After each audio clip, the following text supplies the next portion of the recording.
Bonjour à tous, aujourd'hui nous allons présenter les lentilles minces convergentes et leurs propriétés. Et nous allons également apprendre à faire une construction géométrique d'une image. Quelques rappels sur la propagation de la lumière avant de commencer.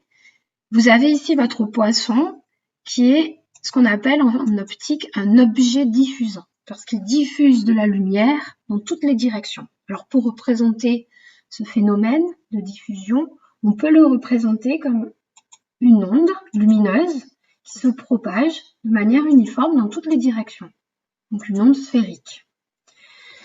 Cette onde sphérique, on peut représenter le plan d'onde.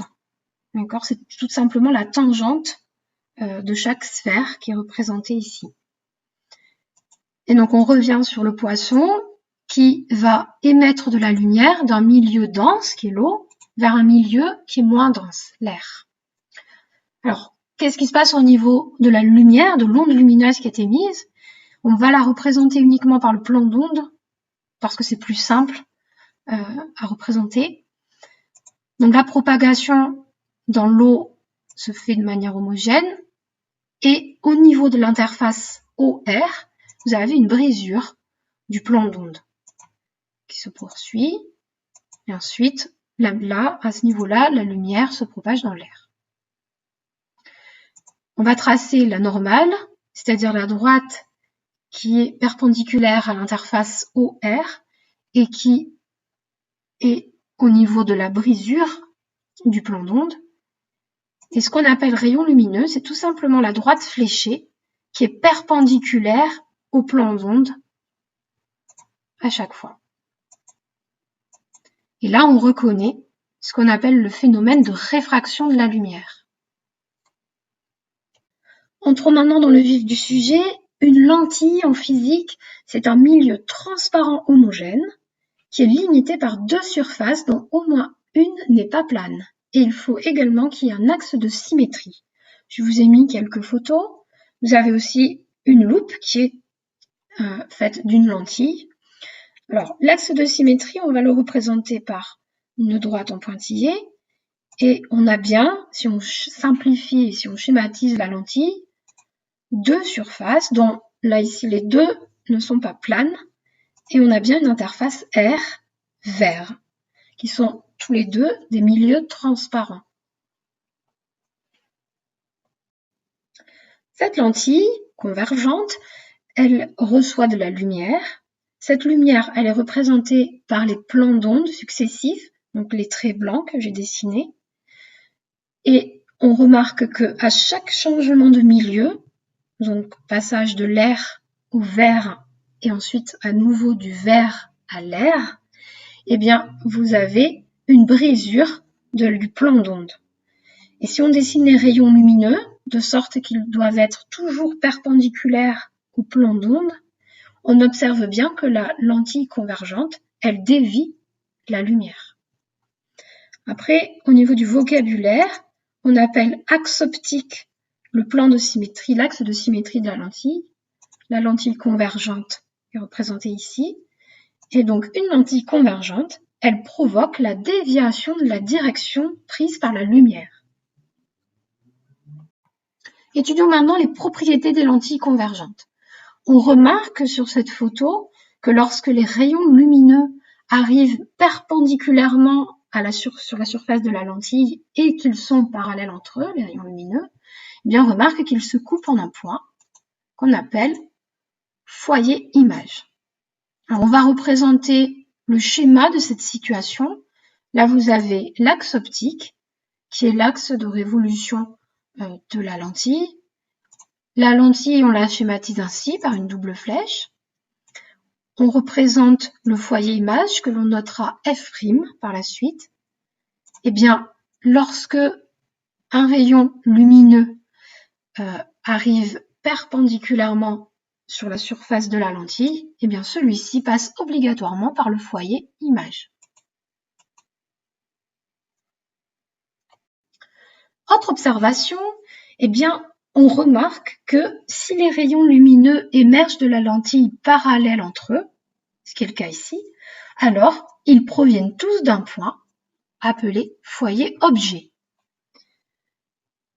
On peut représenter le schéma de cette situation. Voici l'axe optique, la lentille. On va représenter son foyer que l'on note F.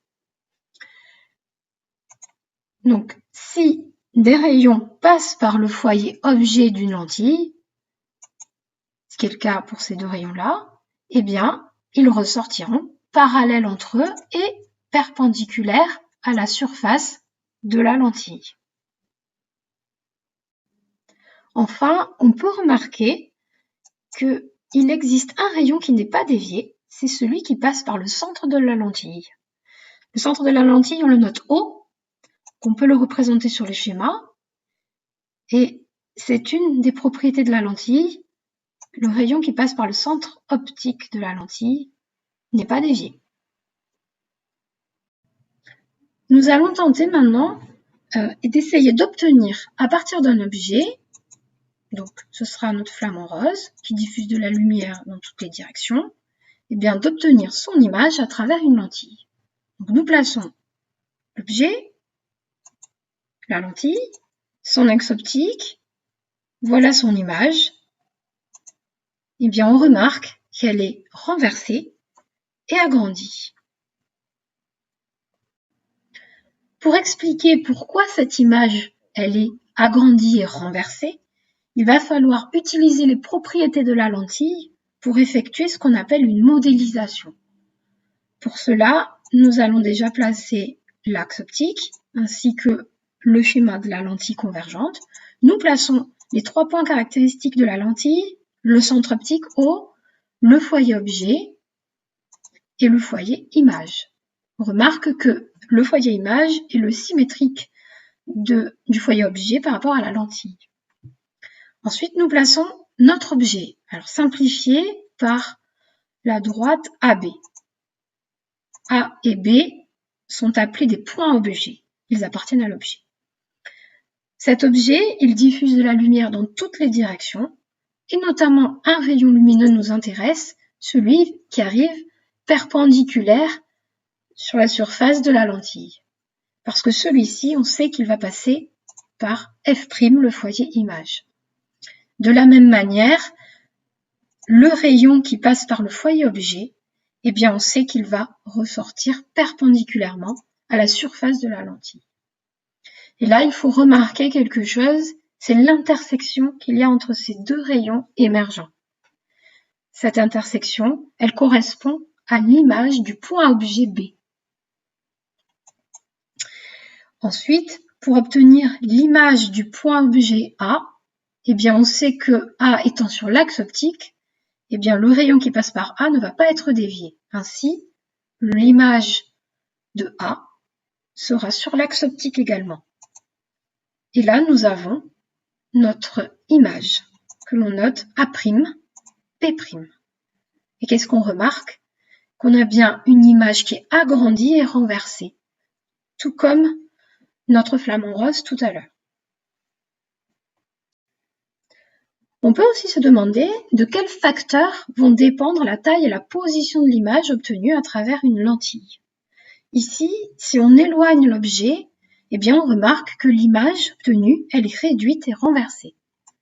Donc, déjà, on peut dire que l'image, elle dépend de la position de l'objet par rapport à la lentille. Ici, nous avons fait varier la distance entre le foyer objet, F, et le centre de la lentille, O1 ou O2.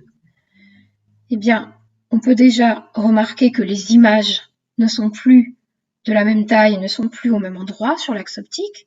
Donc, la taille et la position de l'image, elles dépendent de la position du foyer par rapport au centre optique.